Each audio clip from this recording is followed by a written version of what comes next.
What is premium financing in its just most basic form? It's buying an adequate amount of life insurance. It's permanent products. Typically, in my world, it's whole life. There are a lot of IUL consumers out there. Not a big fan of aggressive products personally.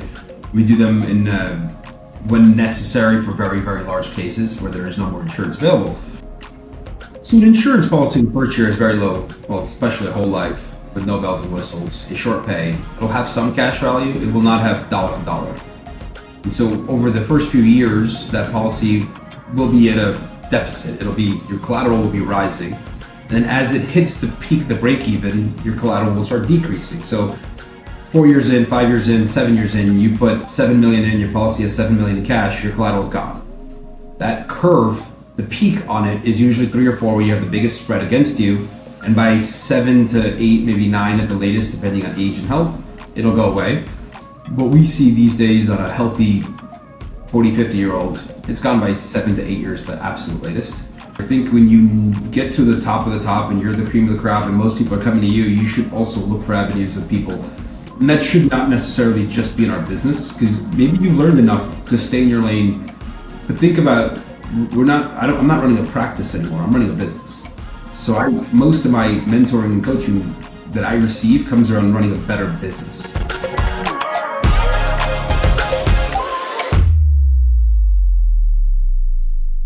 Right. Kuldeep, man, I'm excited for today.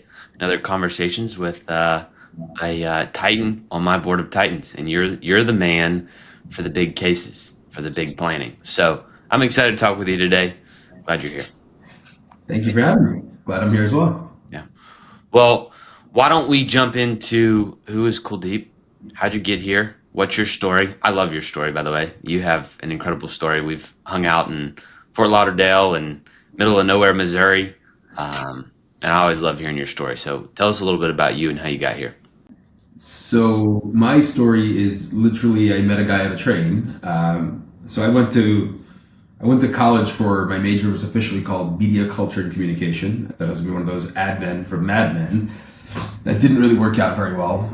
A hell of a lot of interviews later, I met a guy on a train. I was wearing a suit, and he goes, "Where are you going?" And he was lost. I was giving him directions. We literally got to shooting the shit on this train, and I helped him get to somewhere, and he was like, "If you need an interview, I can give you an interview." I was like, "No, I don't know what you do. I'm confused." And he gave me this New York Life card. And so 3-ish weeks later, I called him, and he sets me up for an interview, and I go into this guy's office.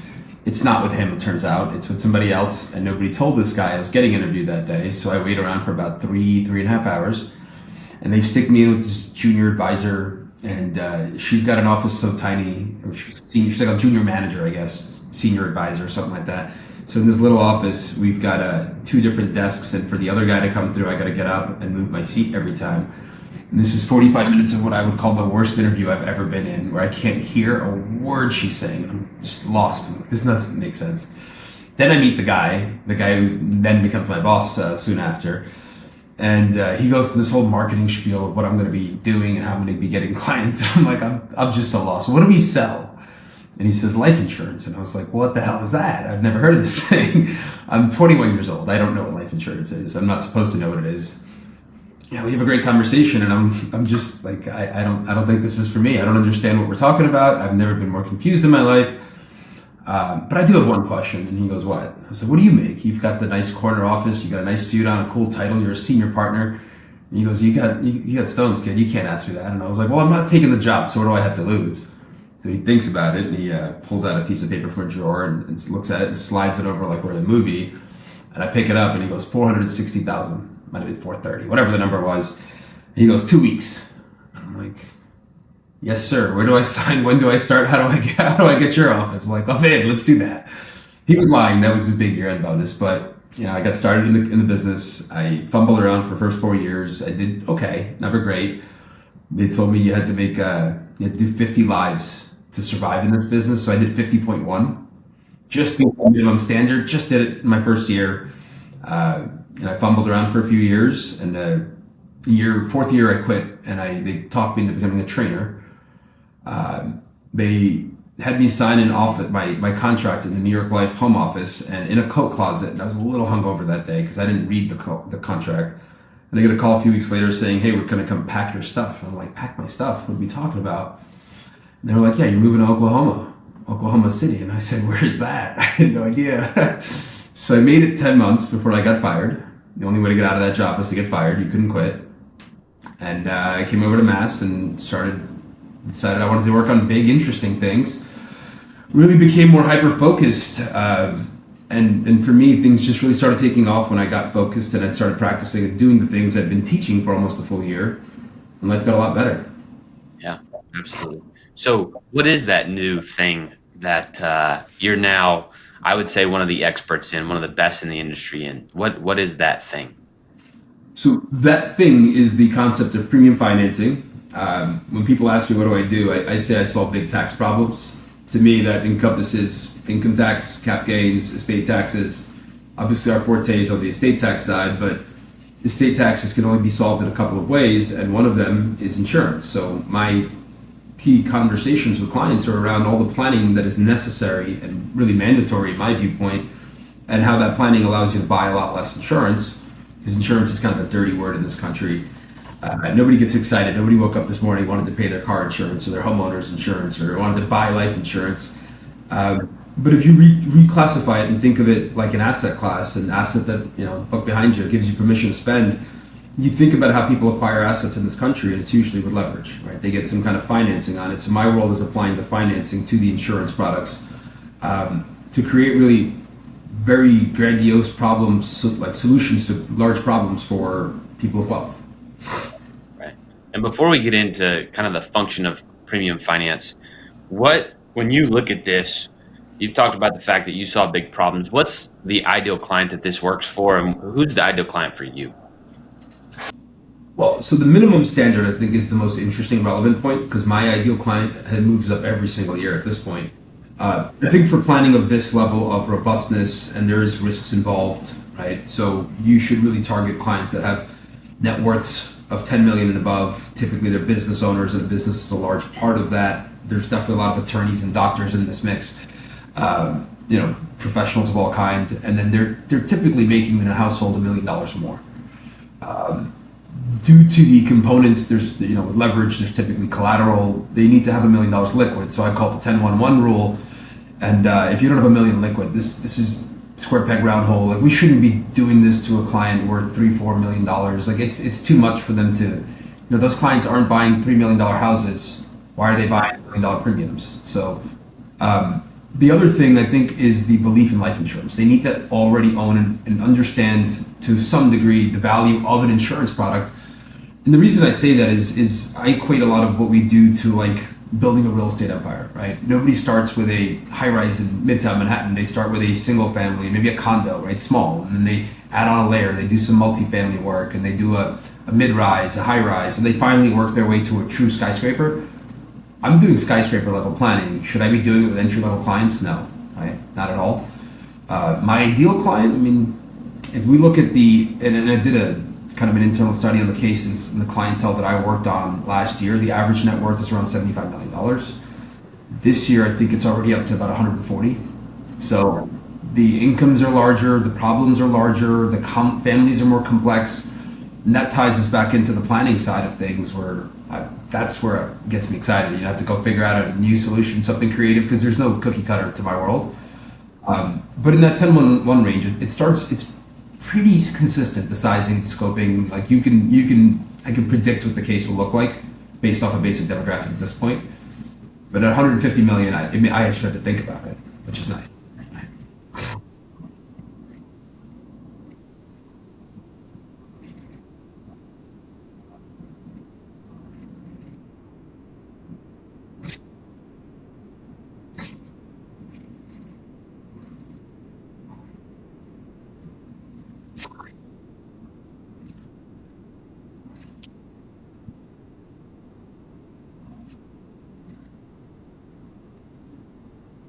Yep.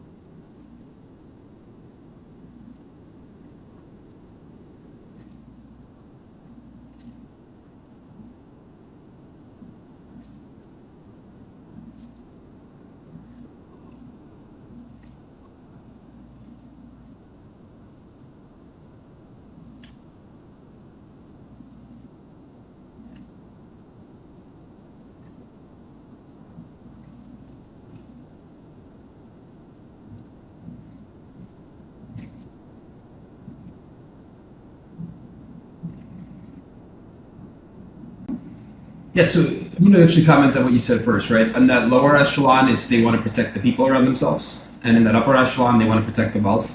In that middle echelon, they can't decide between the two, so they're afraid to make a decision. Um, I think often they have not yet realized what they're worth. They're often business owners, and so why would I take wealth out of the thing that makes me more wealth and put it into life insurance where my returns are probably 4, 5, or 6%? They're not supposed to be, you know, 10, 12, 15, 20%. They're not supposed to be sexy. It's safe money. It's conservative asset class for a reason, right? It's for death benefit first. So often it's an educational discussion around what are your problems. A good friend of mine taught me that in this business, we're not supposed to be great, solution finders. We're supposed to be great problem finders because that gives us the people to talk to. These people have not yet identified their problems. They don't know what they don't know. So if somebody starts by saying, I don't need life insurance, somebody set this up very poorly, right? Well, this is not a life insurance discussion. It's usually an estate planning discussion. It's a, what is your family worth? What is that worth to you?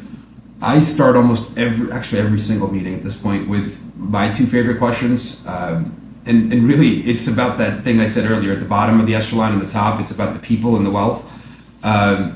The first question, and I usually set the stage by saying, I'm going to ask you two questions that'll decide the fate of the rest of this conversation and the fate of the rest of our relationship. And if our values don't jive, it won't make sense for us to have many more meetings. The first question is the hardest question I'll ever ask you, and it is, what matters to you?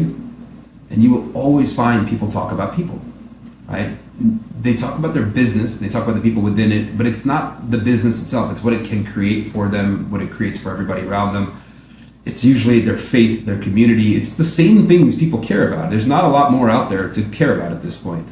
I've never had anybody say I care about, my gun safe. Like, no, it's not that. Right? You might like stuff, but that's not the thing that matters to them. And then I'll stop talking. I'll keep asking them what else. And the second question is what would you want to have happen with your stuff when you're gone? That's about the wealth, right? What do you want to do with it? How do you want it done? And who should it go to? So it brings you back to the people. And you will find people will tell you everything that matters to them and everything they want to have happen to their stuff. And at the end of that, they will have realized that it's not about insurance, it's about planning. And I think planning comes prior to insurance. And from there, the onus is on us as advisors to give them education, help them understand the size and the scope of these problems. An educated, informed human being can make better decisions and will not come to the table saying, I don't need this. You don't know what you need because you didn't know you had a problem. Now, in the past, they probably had somebody try to shove some insurance down their throat. Right? Are you buying it because somebody's making a commission, or are you buying it because it solves a problem for you? So we should run from commission breath. It does not matter. Do what's right for clients. Have some ethics and morals within this. The beauty of planning, and one of my favorite lines is, if we do a really good job of planning, you can buy a lot less life insurance.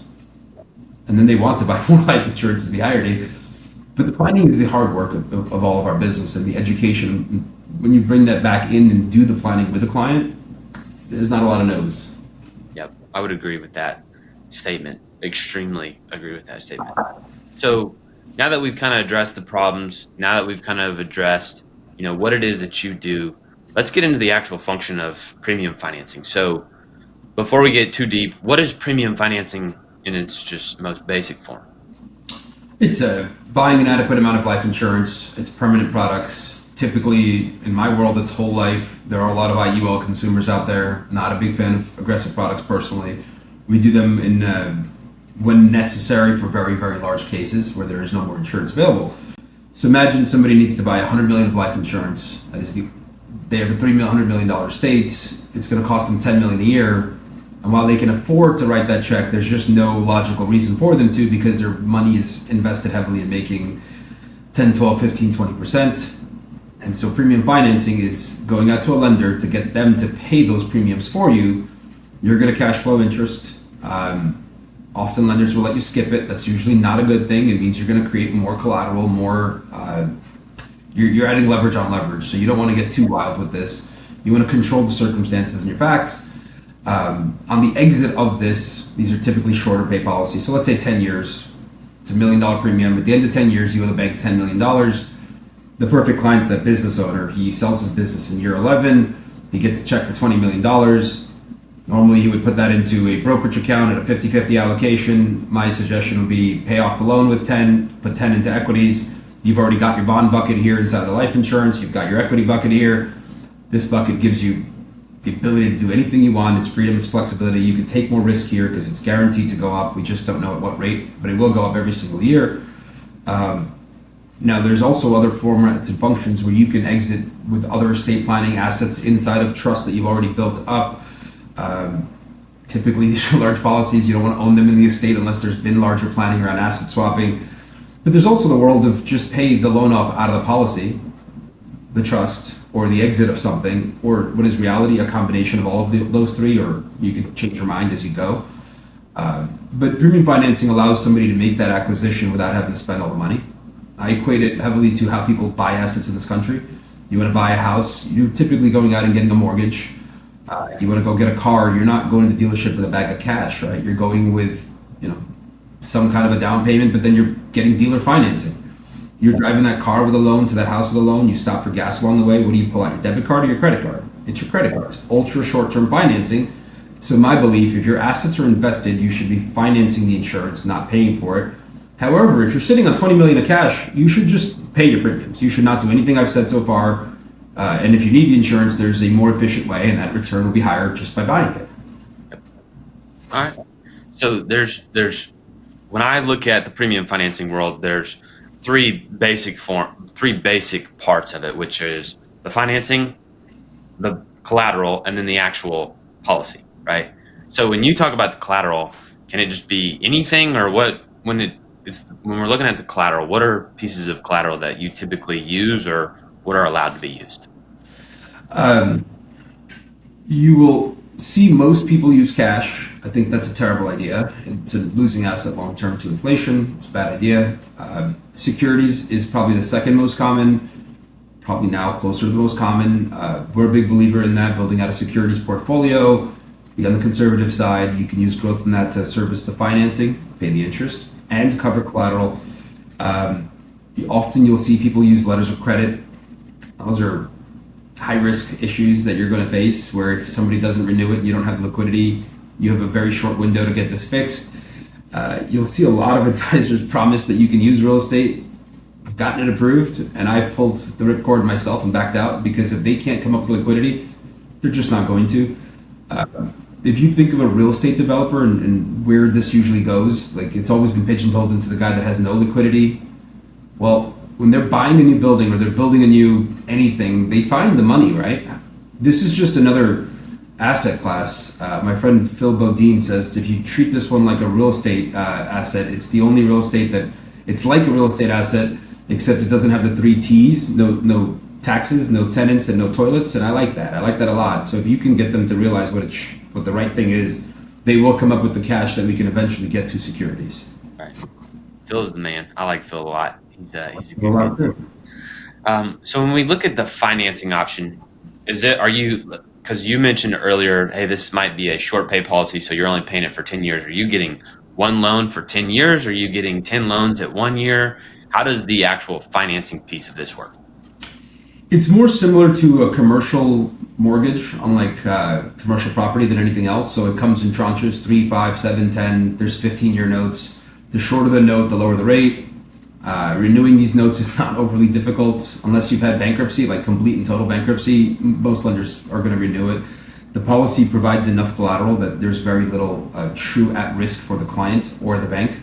And as long as everybody's secure, it works. These notes can be floating rate, they can be capped, swapped, fixed rate. Historically, if you go back 4 years ago or so, every deal we've done came with 5 to 7 year rate caps.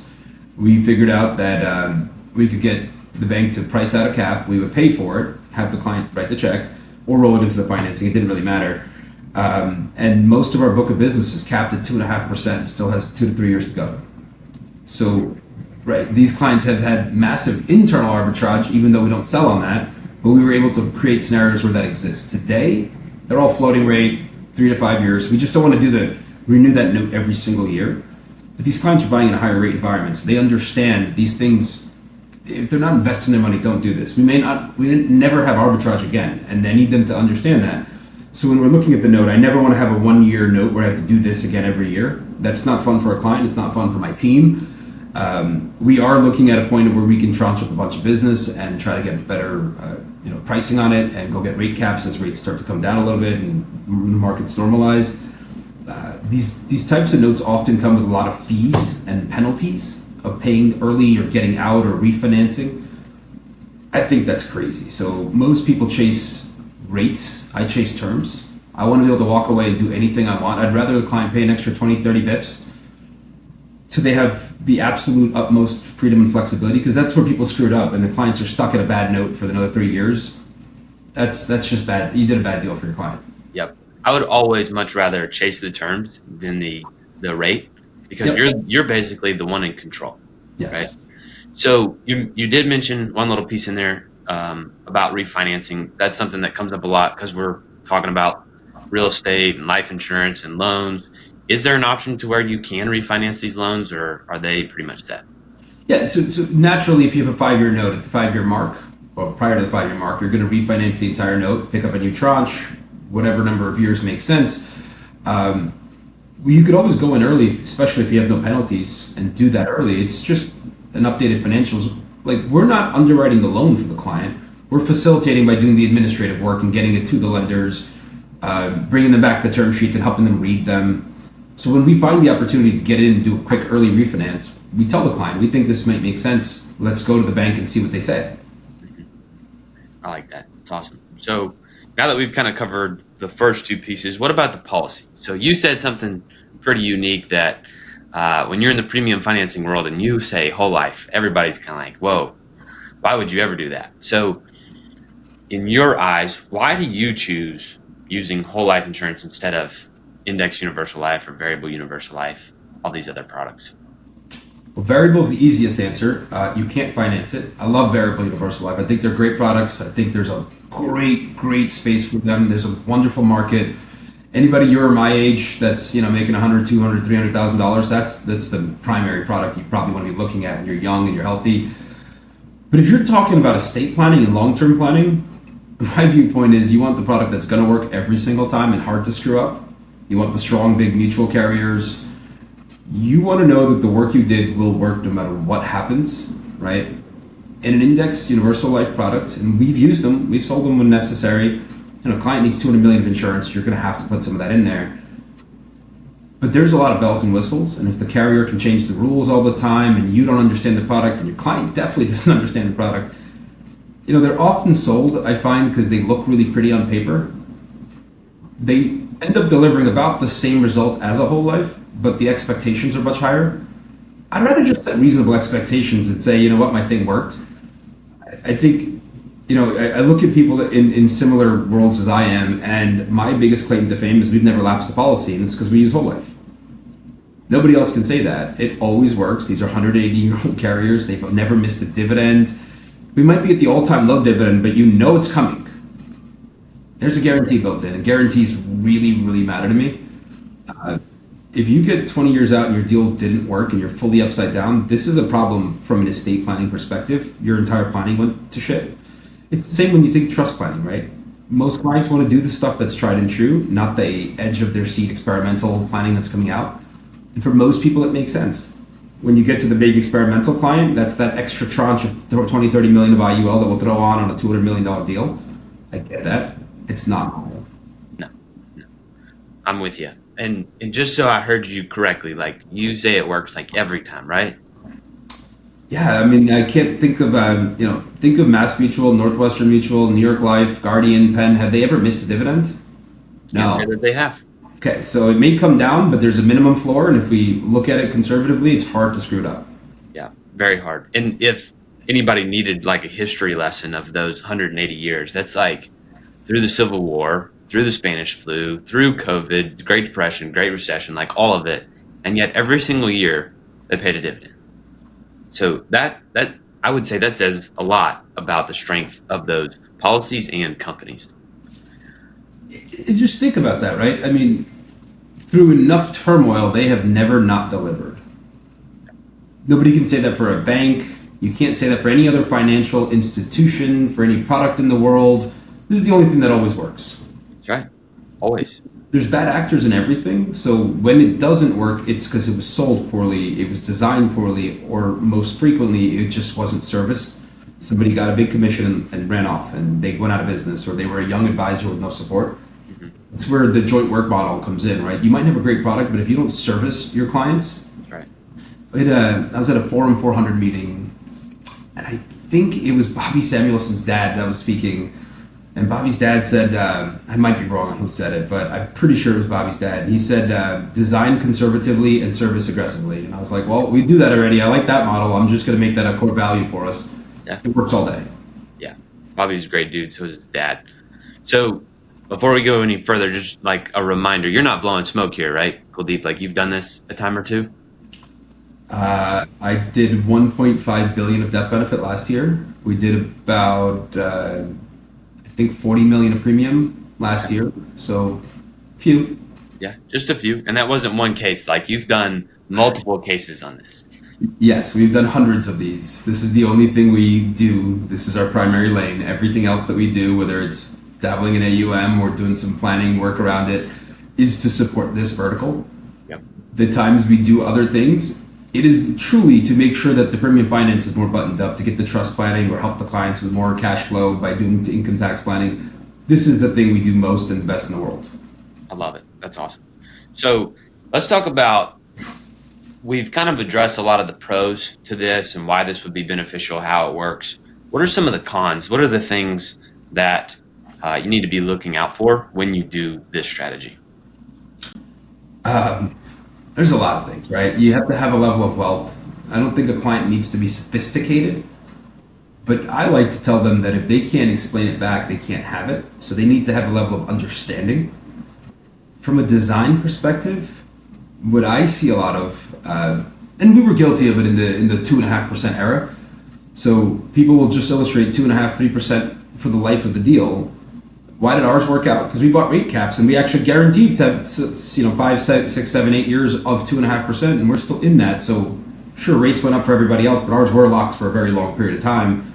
So it's a good thing. Like thinking through and having some forethought into the design. We work from a perspective of let's never show a client a best case. Let's show a good case and then a bad case and then truly Armageddon. They have to know what breakpoints are, and most clients never see the bad, like the really, really bad, so they never get to see where it breaks. So what are the factors that make it bad? I don't think an insurance policy that we're talking about is going to go down to the pure guarantee level, but we'll show some dividend decreasing. We'll show dividend -1 type stuff. We are at pretty close to an all-time low dividend, but that's not the thing that scares me. It's the keeping interest rates very low forever. If you're flattening out with the forward yield curve, I'm comfortable with that. See, in premium financing, even if interest rates come down, your interest payments are going up. So the cash flow management around this is a big, major con. You're starting small, and then towards the end, even when premiums are done, the amount's huge and it's going to stay huge. I also think collateral is very, very important. It's a rising curve, and then it does come down and it goes away at some point. But that means you got to have a plan around that, right? And the client that's posting cash is just losing to like they have no growth on their well. So I think if you can find a system, build a system for your clients that allows them to think through both cash management, cash flow management, and collateral management, and then merge those, I think it's just a securities portfolio back into existing assets or build those assets with a saving strategy that makes sense for what they're already doing. You can negate most of the risk. You can risk manage and mitigate. One of the things that you just mentioned, we didn't talk about in the collateral piece, but I don't think a lot of people know that part, is you start low on collateral, but then you just keep adding more, and then eventually you kind of start trailing off and they start releasing it back to you. So why does that happen? So an insurance policy in the first year is very low, well, especially a whole life with no bells and whistles, a short pay. It'll have some cash value. It will not have dollar for dollar. And so over the first few years, that policy will be at a deficit. Your collateral will be rising. And then as it hits the peak, the break even, your collateral will start decreasing. So 4 years in, 5 years in, 7 years in, you put 7 million in, your policy has 7 million in cash, your collateral is gone. That curve, the peak on it is usually 3 or 4 where you have the biggest spread against you.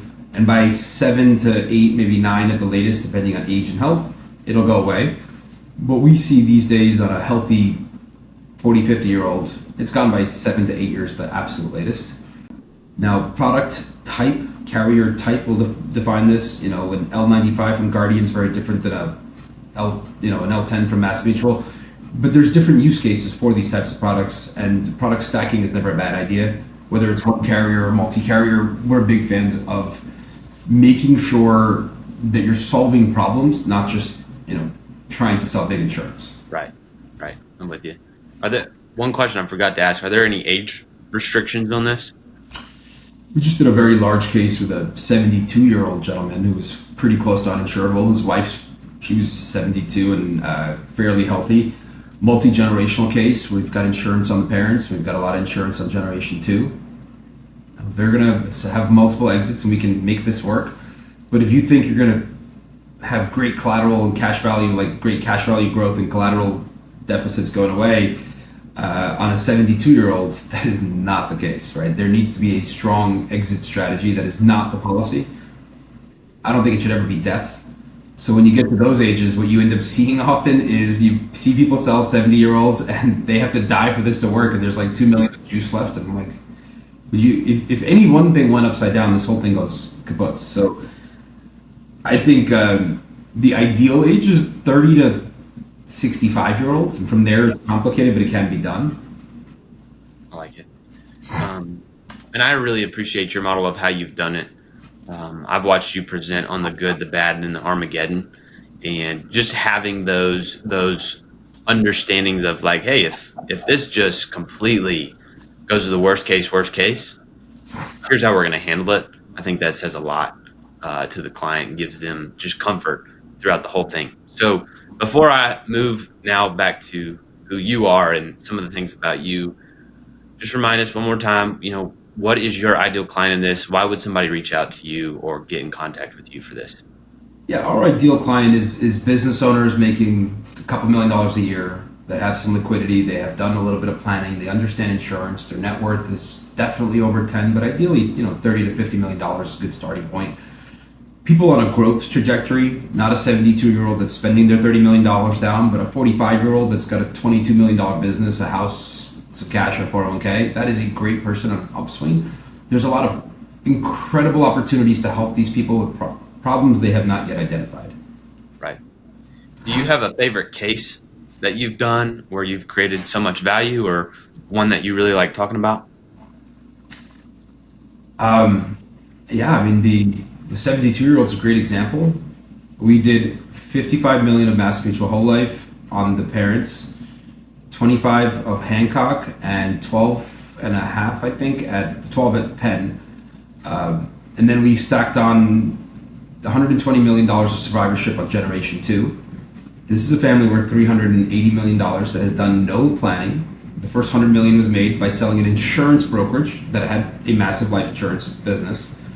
They currently own I think 2 other insurance businesses. They just never did anything. We spoke about the planning, the ability to stop the massive estate tax liability from increasing further. And our entire intention was to solve it by using the balance, like the remaining amount of wealth, with insurance. So we stacked both a combination of death benefit on Generation 1, and we've got a lot of cash value in Generation 2's policies. And realistically, does it matter if the cash comes to you from death benefit or cash value? No. So they have multiple exits lined up in the next few years, and the plan is you'll pay off the loans, and you have all this cash value and death benefit to pay off your remaining estate taxes. Reality is, if we got all of that wrong, and instead of $300 million or $400 million, it was 500. Well, we did cut the problem down by 80%, so they're still going to be in a position to solve it. But most people they're afraid to have those conversations with clients of that level.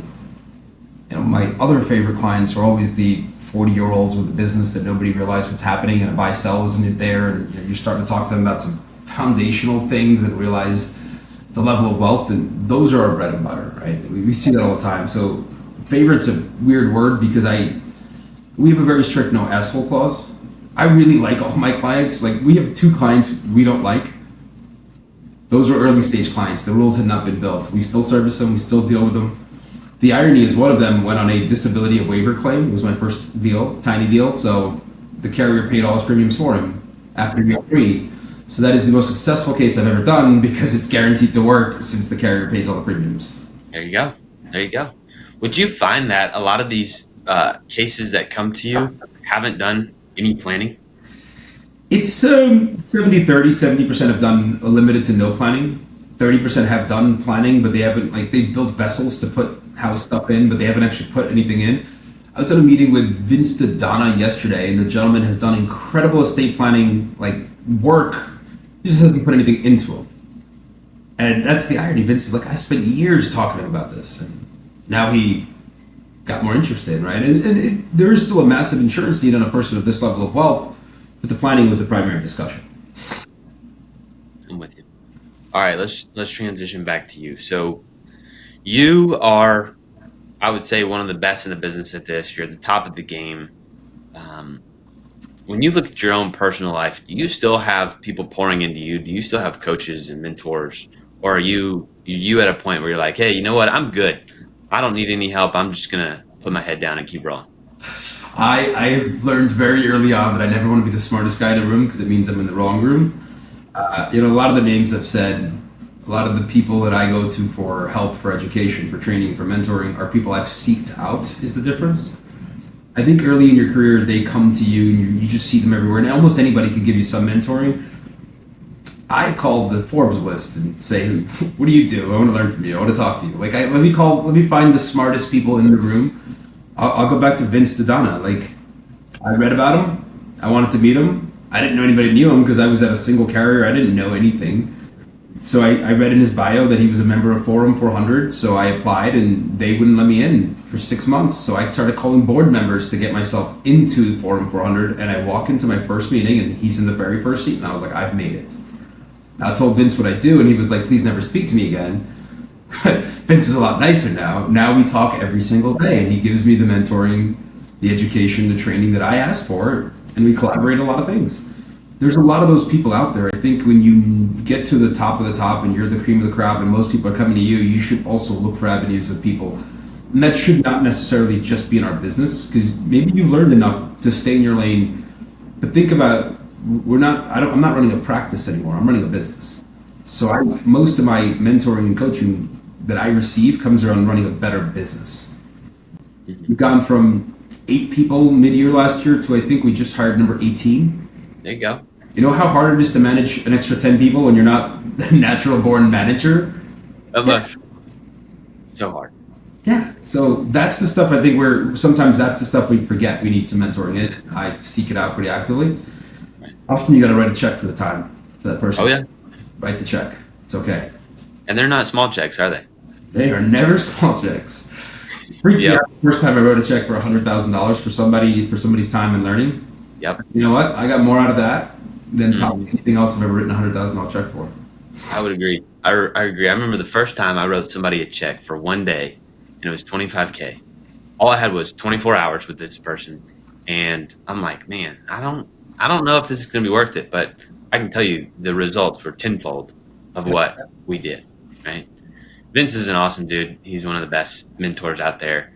He's like you said, that first time you meet him, he's a little brash. But once you get to know him, he's one of the best guys out there. He's a true softy at heart. He's a He's a big wonderful, teddy bear. and he knows so much. My last time that I did a big check and I went to a business masterminds, it was me and 9 other CEOs sitting in a room with the coach, and he kind of ripped through everybody's problems and helped us solve them. And the fun of the game was that while he's working on somebody else, you're thinking about A, the likeness that you have, and B, can you solve their problems? And you realize you can solve 60 to 70% of their problems. You're not nearly as bad at what you thought you were bad at as you are. Now, the irony of coming out of that is half of those guys want to become clients. So, yeah, I've made my money back already a few times, but the advice that I was given is that I'm not the world's best operator.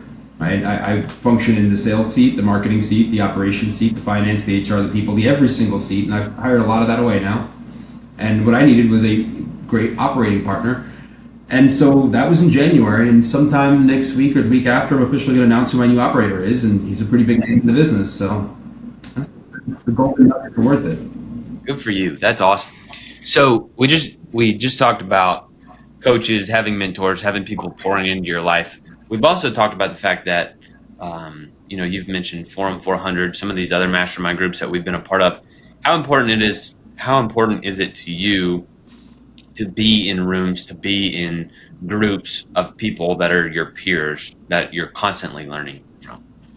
I think that's one of the most important things. And when you start to get kind of good at anything, you forget that you're not that great at everything. And there's more people know more than you ever will. The collective knowledge is very powerful. So what's that saying? When you steal from one, it's plagiarism. When you steal from many, it's research. I'm a big fan of research. Nothing I've done ever in my career was original. So I actively seek out being around great people so I can learn everything from the business, the planning, more insurance ideas, running a business, the people problems that I have, operational issues, process issues. There's so much out there that you got to be a sponge. Just keep learning. And then these people become some balance of advocates for you to resources for you. Make sure you give back a little too. Just I'm with you. I'm with you. All right. Well, we'll wrap it up there. How can people get in touch with you? Where can they find you if they feel like this is a opportunity that they need to seek out with you?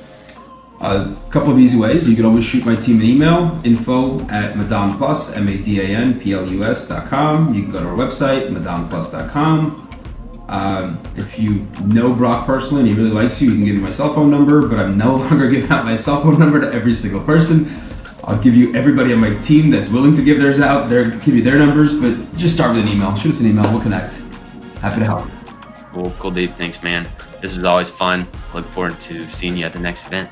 Appreciate you, Brock. Thank you for having me. Thank you. I'll see you soon, brother.